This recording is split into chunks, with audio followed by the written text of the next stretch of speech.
A modern battery will generally last between 1 and 4 years depending on usage.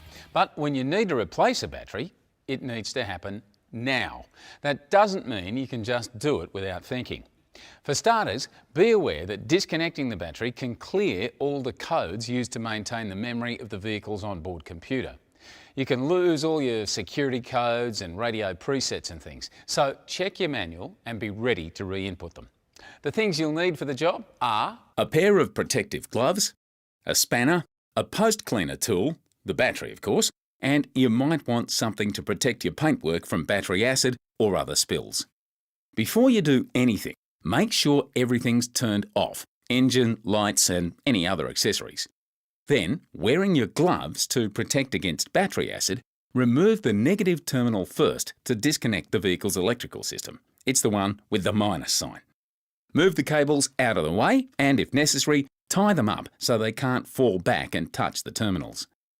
Remove the battery restraints or other hardware holding the battery down.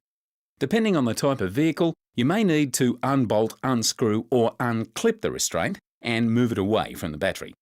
Keeping it upright, remove the battery from its tray and place it on a clean, level surface. Have a look at the battery cables. If they're badly frayed or corroded, the cables and clamps should be replaced.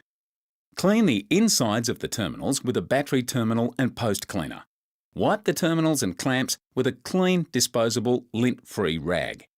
To prevent corrosive deposits from forming, coat the terminals with some anti-corrosion terminal grease. Keeping it upright at all times, carefully place the new battery onto the battery tray. Make sure the positive and negative terminals are on the correct side. Replace the restraints and make sure they're holding the battery securely in position. Reconnect the battery terminals, positive first and then negative. Test that you have a good electrical connection by starting the vehicle.